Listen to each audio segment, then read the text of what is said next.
చెప్పిన వాళ్ళందరూ మంచోడు, గుణవంతుడు, సంస్కారవంతుడు అని చెప్పారు, కానీ సంసారానికి పనికిరాడు అని ఒక్కరు కూడా చెప్పలేదు.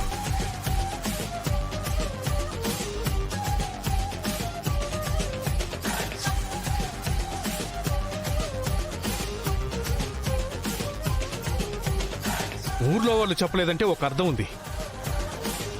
నీలో ఉన్న లోపం గురించి నువ్వైనా చెప్పొచ్చు కదా.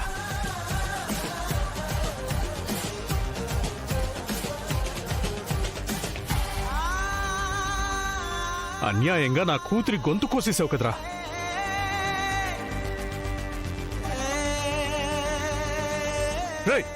ఏమండి, ఎందుకు ఇలా చేశావు చెప్పు చిన్నోడా.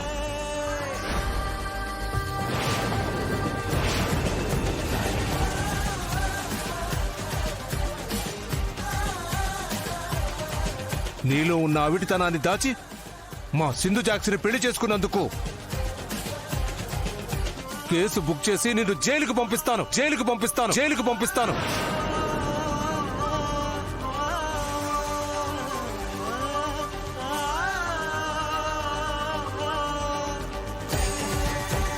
ఏమ్మా శ్రీలక్ష్మి, మీ అన్నయ్య గురించి నువ్వైనా ఒక్క మాట చెప్పాల్సింది కదమ్మా.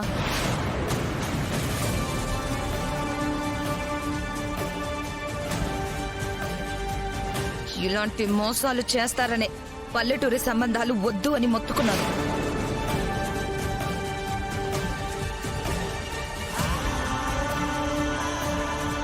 ఇప్పుడు చూడు, అన్యాయంగా సింధుజాక్షి జీవితం నాశనమైపోయింది.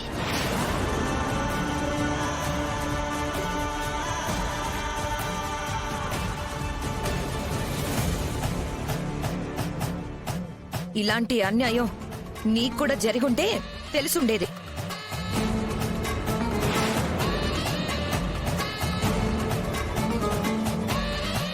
నువ్వేమో యువరాజు లాంటి మా మేనల్లుని పెళ్లి చేసుకుని మా సింధుజాక్షిని మాత్రం సంసారానికి పనికిరాని వీడితో పెళ్లి జరిపించావు.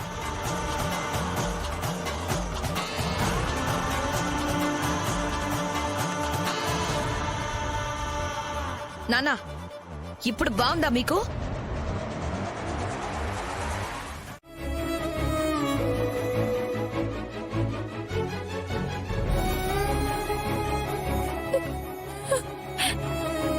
జరిగిన దాంట్లో ఆయన తప్పేం లేదు.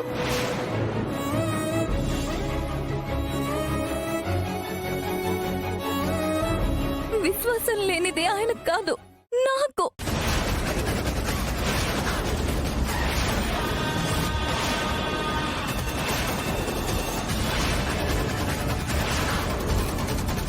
సింధుజాక్షి, ఏం మాట్లాడుతున్నావో అర్థం అవుతుందా? మీరు ఆగండి అత్తయ్య. ఇప్పుడు కూడా నేను మాట్లాడకపోతే నా బతుకి అర్థమే ఉండదు.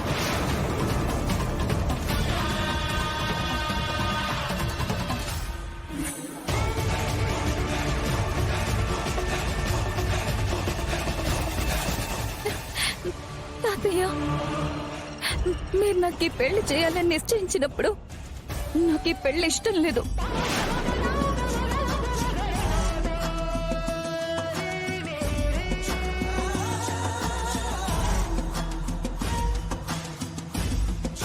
ఈ గోపాల్ని చేసుకోవడం నాకు అసలు ఇష్టం లేదు తాతయ్య.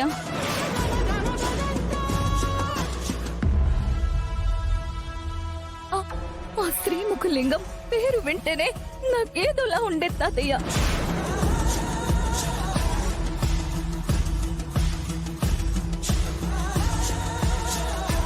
ఎలాగైనా ఈ పెళ్లి నుంచి తప్పించుకొని ఆస్ట్రేలియాకి వెళ్లిపోవాలని చాలా ప్రయత్నించాను.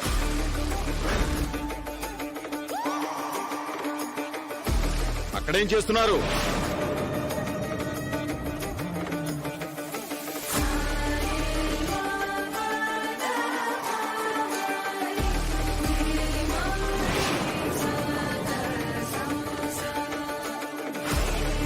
నేను ఎన్ని ప్రయత్నాలు చేసినా ఈ శ్రీలక్ష్మి నన్ను అడ్డుకునేది.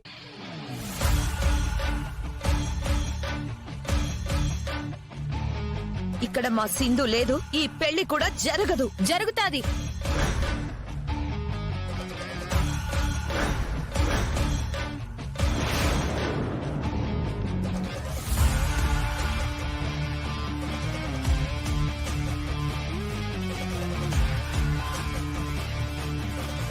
మధుసూదన్,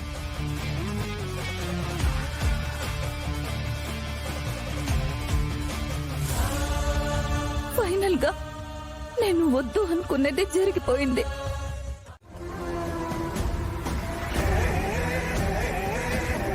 అప్పుడు మేము హనీమూన్ కి వెళ్ళలేదు తాతయ్య. డివోర్స్ కోసం లాయర్ ని కలవడానికి ఇక్కడికి వచ్చాం.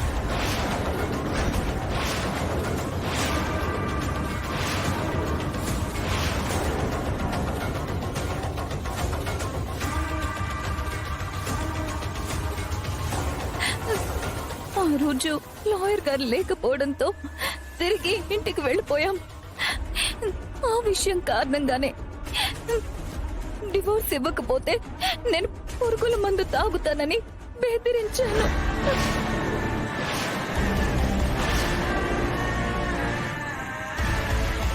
రేపటిలోగా డివోర్స్ పేపర్స్ మీద సైన్ చేయలేదు అంటే రేపొద్దున్న చూసేది నన్ను కాదు, నా డెడ్ బాడీ.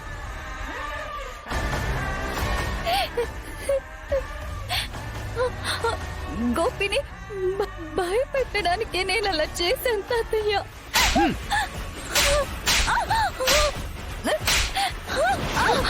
తాతయ్య